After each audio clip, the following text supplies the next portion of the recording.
Welcome to eVision Live, brought to you from the Collective Healing Institute with Dr. Alexandre Kleeberg and Dietrich Busaka. Welcome to a happy, healthy, fulfilled life. Our topic in these weeks is cancer. And co. And cancer. We call it cancer and co. Co for collective healing, for example, for connection, for communication, cooperation, coherence, cordial. Confidence. Co-creation.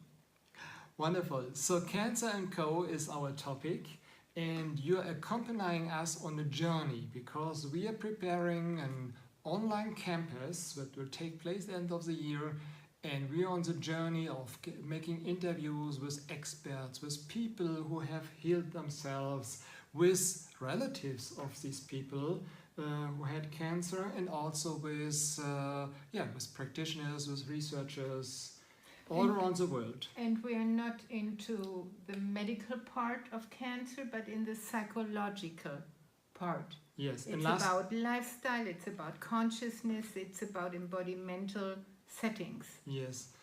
Why? Because last time, if you watched us, you learned already that about, let's say, 64-65%, at least in our part of the world, of the causes of cancer are in the field of trauma or stress, and they are not genetic, and there are other radiation and intoxication. There also can be causing cancer elements, cancer causes. But actually, these are the psychosomatic causes are probably the most important ones. Yes, this is not medical opinion in Germany, but a lot of people that we interviewed, oncologists or transformational healers and so forth, they say about 65. Actually, it's most of the part that medicine puts into genetic causes. Mm-hmm. And actually, we believe they are a lot of psychosomatic causes as well. Actually, if you don't believe that it's genetic and it's psychosomatic, then it's also much easier to get out of it, because this is much easier to heal, I would say. It's not easy, but it can be easier. Like genetic, you say, oh, genetic is like a death sentence. I'm genetically destined to die from cancer. That's why I don't really like it, because it keeps us in victimhood. Yes. And we have cancer and co-creation. It's important to be creative and to become a creator. So every theory that keeps people in victimhood, I don't really like. Mm-hmm. And we are co-creator of our cancer also. Yes, there is a part of us that creates cancer, and cancer might be a regulative system in the body, but that's a medical or a cell biological standpoint. But I think that there's something in us that causes us, and we can also sort of get these cells back functioning normally. So, but today we'd rather talk about, because last time we talked about the causes of cancer, and today we will talk about something which really allows us to get out of it, because it's the causes of cancer which are very important psychologically, but it's also, let's see, the question, why are you here? Why do you live? Why do I live? Why do you? And what's the what do deep I live meaning? for? What do you live for? What do you long for? Because yes. I think Lothar Hinneisen, of whom we talked already last time, he said in the interviews with survivors, this was one key factor he found everywhere. Yes. Those people who survived, they had the longing, they knew why they were here and why they wanted to continue to live. Or they had a reason to live. You have to find your vision, that you know why you are on this earth, and maybe even why you had this cancer, to transform your life so it helps your vision to materialize. Mm-hmm. To find your vision, we already had, I think it was our first episode of our vision, yes. eVision Live. Very was important, yes. Which really got many people looked at. But well, how do I find my vision if I'm a cancer patient? What can I do? what I teach is sometimes my clients say, "Oh, vision is such a big word." Like Martin Luther King had a vision, or Gandhi had a vision, but I'm poor me. I don't have a vision. So I start with them with wishes, that they write down what they wish and what they really wish, not what their parents wish for them or their spouses or so forth, what they really wish. And you can sort of find the answer if it's your true wish in your body. If it feels good, if it makes you sparkling and joyful, then it might be your wish. And then you write down your longings. Very important. That your longings can become like a magnet for a vision or a magnet for your life. So what do you long for? Maybe it's a relationship, maybe it's a career, maybe it's something good you want to do for the world, or whatever. What is your longing? And out of the wishes and the longings and the desires, you then create a vision. But that might take a while. Maybe you have just a week where you just write down all your wishes, and another week where you write down all your longings and your desires. And when you have that clear and it has a good resonance in the body, then you create a vision out of that. And don't put you under stress with this. Yes. Because stress is very, very dangerous for Cancer. And sometimes the wishes, the longings are very, very unconscious. And I know of 3 cancer survivors who had just on their deathbed, they found out their vision.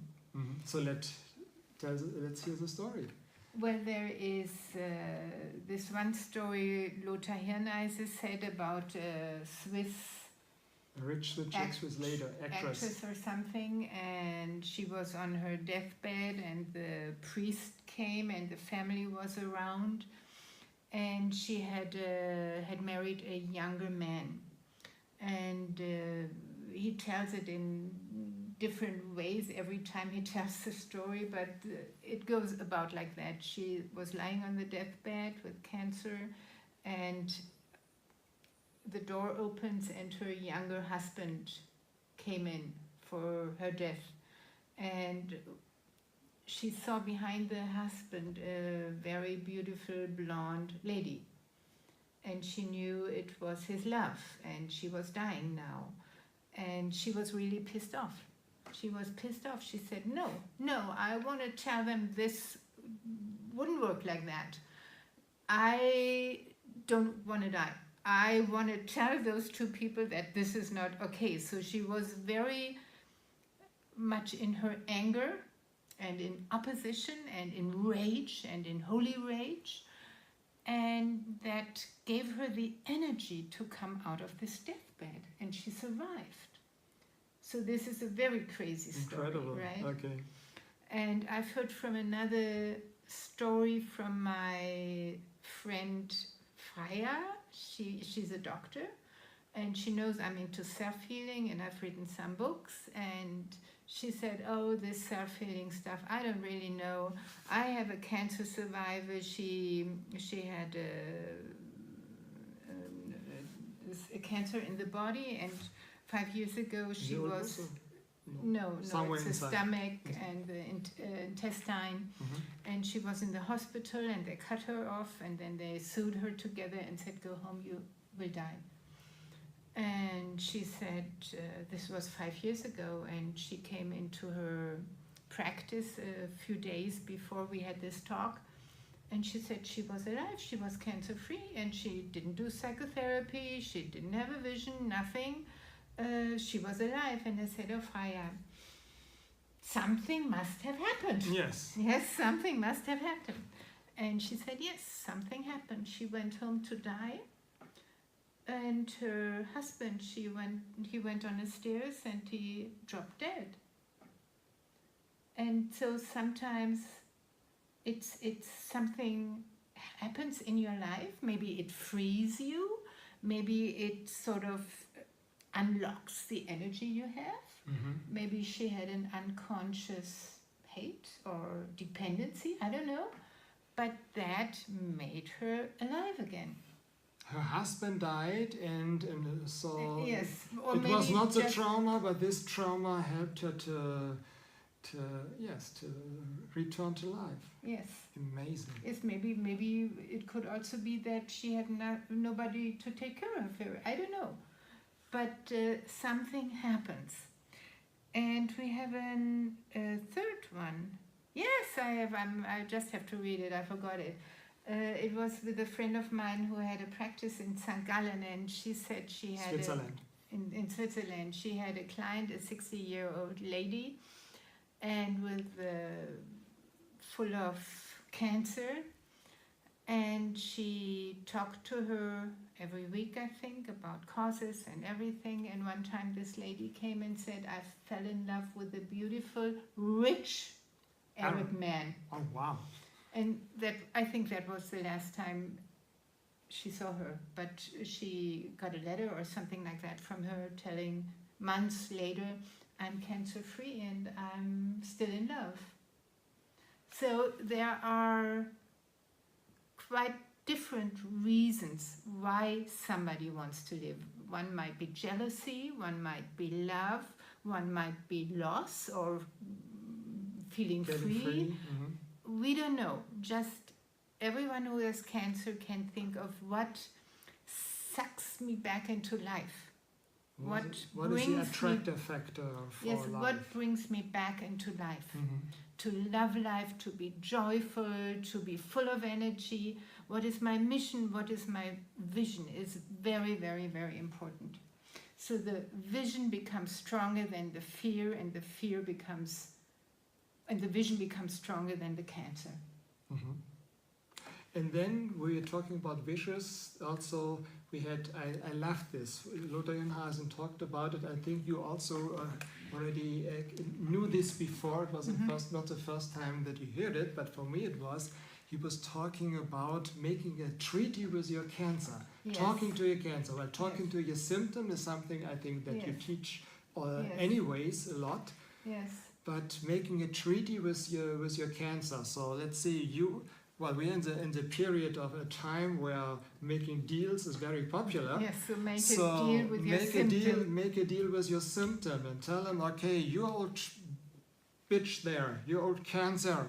Well, if I'm gonna die, you're also gonna die, right? So if you want to live, let me live, and let's make a deal about it. Yes, that's one version. Although Lothar Hirnhasen says cancer is not bad. Mm-hmm. It helps us survive. But that's another theme. It's a medical point of view or a biochemical point of view. He mentioned a Russian cancer survivor, and I know him too. He survived cancer 3 times. I think he had bladder cancer, he had stomach cancer, and some other cancer, and he survived it. And he's not afraid. He said, if I have it another time, I will do this and that, and I will survive it again. And he had this treaty saying, your life, my life, will be so great, so joyful, dear cancer, so that you will be my friend till my last days on earth. So we can really live long together, to have this great joyful life. So if you want to have a great life, stay with me. Don't kill me. Don't kill me. Stay with me in a form that we can live joyfully in the ever after. But Lothar Hirnhasen also said, let's see, this cancer treaty actually, he first, when he discovered it, he didn't believe it, but then he found out that there are many of these survivors, many people who did something like it. They never talked about it because everybody would say, you're crazy, talking with your cancer, making a treaty with your cancer. But it's even important to write it down. Yes, he has written it down and you sign it. You sign it.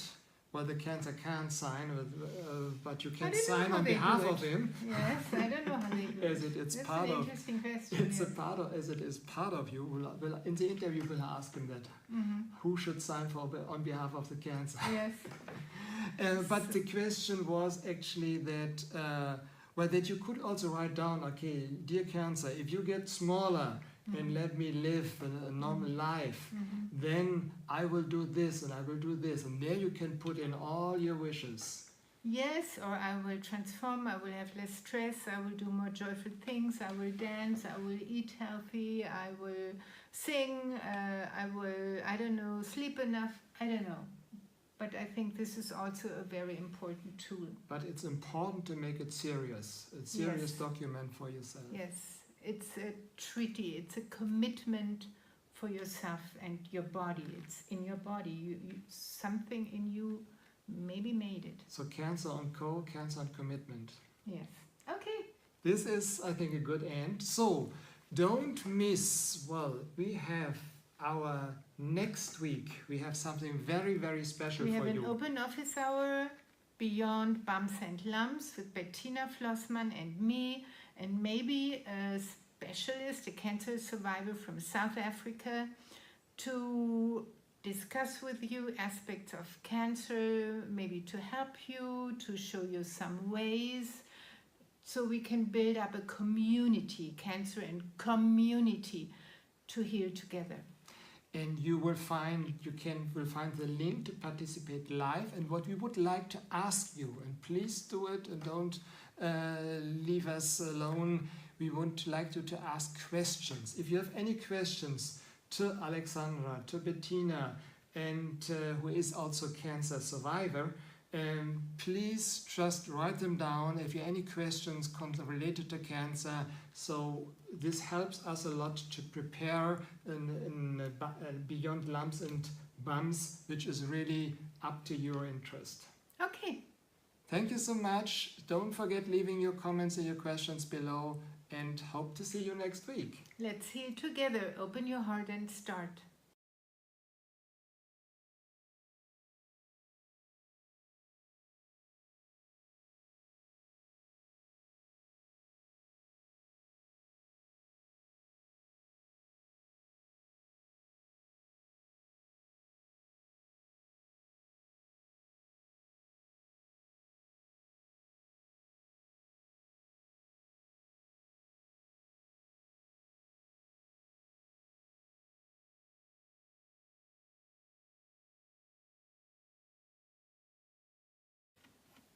Welcome to eVision Live, brought to you from the Collective Healing Institute with Dr. Alexandre Kleeberg and Dietrich Busaka. Welcome to a happy, healthy, fulfilled life.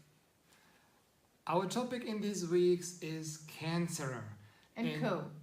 And cancer. We call it Cancer and Co. Co for collective healing, for example, for connection, for communication, cooperation, coherence, cordial.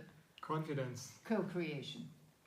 Wonderful. So Cancer and Co is our topic, and you're accompanying us on a journey because we are preparing an online campus that will take place at the end of the year, and we are on the journey of making interviews with experts, with people who have healed themselves, with relatives of these people who had cancer, and also with practitioners, with researchers all around the world. And we are not into the medical part of cancer, but in the psychological part. Yes, it's about lifestyle, it's about consciousness, it's about embodimental settings. Yes.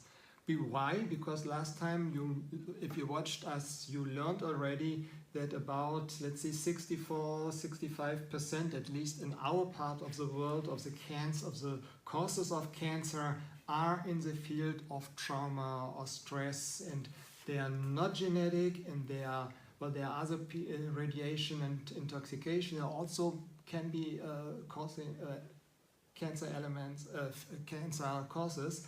But actually, these are the psychosomatic causes are probably the most important ones. Yes, this is not medical opinion in Germany, but a lot of people that we interviewed, oncologists or transformational healers and so forth, they say about 65. Actually, it's most of the part that medicine puts into genetic causes. Mm-hmm. And actually, we believe they are a lot of psychosomatic causes as well. Actually, if you don't believe that it's genetic, if it's psychosomatic, then it's also much easier to get out of it, because this is much easier to heal, I would say. It's not easy, but it can be easier. Like genetic, you say, oh, genetic is like a